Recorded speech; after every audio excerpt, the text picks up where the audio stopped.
श्री गणेशाय नमः। वक्रतुंड महाकाय सूर्यकोटि समप्रभ निर्विघ्नं कुरु मे देवं सर्वकार्येषु सर्वदा। गणेश जी का नाम लेके हम श्रावण मास महात्म प्रारंभ करते हैं। हे शंकर भगवान, हे माता पार्वती, आपको कोटि कोटि प्रणाम और कोटि कोटि धन्यवाद। श्रावण मास महात्म का 24वां अध्याय प्रारंभ करते हैं। श्री कृष्ण जन्माष्टमी व्रत के महात्म्य में राजा मितजित का आख्यान।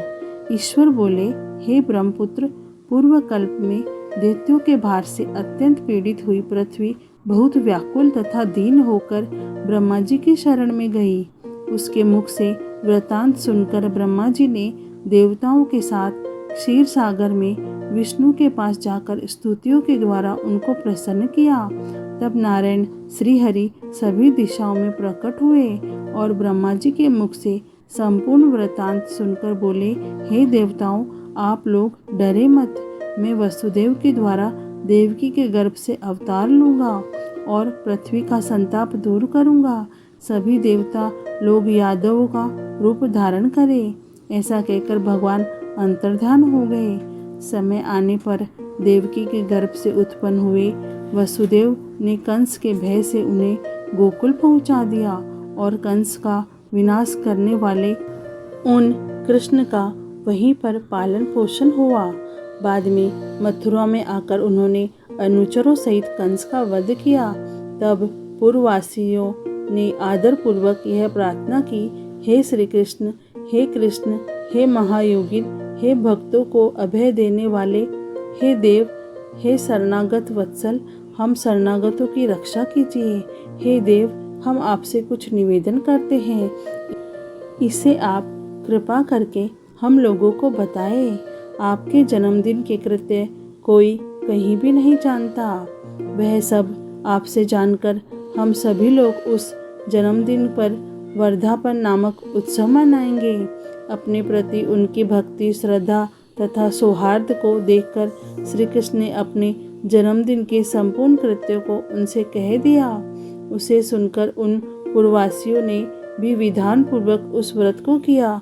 तब भगवान ने प्रत्येक व्रतकर्ता को अनेक वर प्रदान किए। इस प्रसंग में एक प्राचीन इतिहास भी कहा जाता है। अंग देश में उत्पन्न एक मितजित नामक राजा था। उसका पुत्र महासेन सत्यवादी था तथा सन्मार्ग पर चलने वाला था। सब कुछ जानने वाला वह राजा अपनी प्रजा को आनंदित करता हुआ उनका विधिवत पालन करता था। इस प्रकार रहते हुए उस राजा का अकस्मात देवयोग से पाखंडियों के साथ बहुत काल पर्यंत साहचर्य हो गया और उनके संसर्ग में वह राजा अधर्म परायण हो गया। वह राजा वेद, शास्त्र तथा पुराणों की बहुत निंदा करने लगा और वर्णाश्रम के धर्म के प्रति अत्यधिक द्वेष भाव से युक्त हो गया। हे मुनिश्रेष्ठ, बहुत दिन व्यतीत होने के पश्चात काल की प्रेरणा से वह राजा मृत्यु को प्राप्त हुआ और यमदूतों के अधीन हो गया। यमदूतों के द्वारा पास में बांध कर पीटते हुए यमराज के पास ले जाते हुए वह बहुत पीड़ित हुआ। दुष्टों की संगति के कारण उसे नरक में गिरा दिया गया और वहाँ बहुत समय तक उसने यातनाएं प्राप्त की।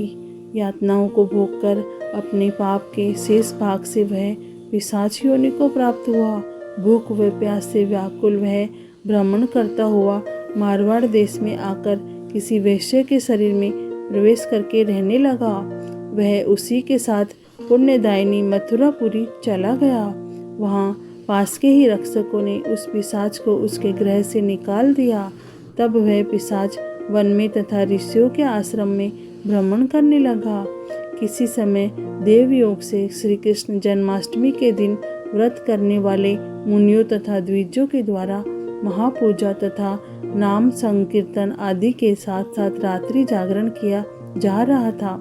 वहां पहुंचकर उसने विधिवत सब कुछ देखा और श्री हरि की कथा का श्रवण किया। इससे वह उसी क्षण पाप रहित, पवित्र तथा निर्मल मन वाला हो गया। वह यमदूतों से मुक्त हो गया और प्रेत योनि छोड़कर विमान में बैठ दिव्य भोगों से युक्त हो विष्णुलोक पहुंच गया। इस प्रकार इस व्रत के प्रभाव से पिशाच योनि को प्राप्त उस राजा को विष्णु का सानिध्य प्राप्त हुआ। तत्वदर्शी मुनियों ने पुराणों में इस शाश्वत तथा सार्वलौकिक व्रत का पूर्ण रूप से वर्णन किया है। सभी कामनाओं को पूर्ण करने वाले इस व्रत को करके मनुष्य सभी वांछित फल को प्राप्त करता है। इस प्रकार जो कृष्ण जन्माष्टमी के दिन इस शुभ व्रत को करता है वह इस लोक में अनेक प्रकार के सुखों को भोगकर शुभ कामनाओं को प्राप्त करता है।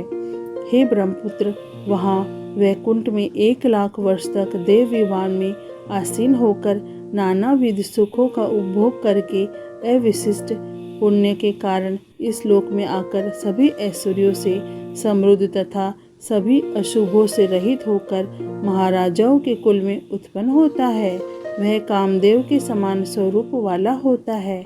जिस स्थान पर कृष्ण जन्मोत्सव की उत्सव विधि लिखी हो अथवा सभी सौंदर्य से युक्त श्री कृष्ण जन्म सामग्री किसी दूसरे को अर्पित की गई हो अथवा उत्सव पूर्वक अनुष्ठित व्रतों से विश्वस्रष्टा श्री कृष्ण की पूजा की जाती हो, वहाँ शत्रुओं का भय कभी नहीं होता है।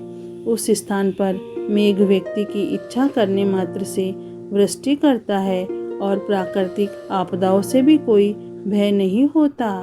जिस घर में कोई देव के पुत्र श्री कृष्ण के चरित्र की पूजा करता है वह घर सब प्रकार से समृद्ध रहता है और वहाँ भूत प्रेत आदि बाधाओं का भय नहीं होता। जो मनुष्य किसी के साथ में भी शांत होकर इस व्रतोत्सव का दर्शन कर लेता है वह भी पाप से मुक्त होकर श्रीहरि के धाम को जाता है। श्रावण मास महात्म में 24वां अध्याय पूर्ण हुआ। हे भोलेनाथ, हे शिव शंभु, हे माता पार्वती, आपको कोटि कोटि प्रणाम और कोटि कोटि धन्यवाद।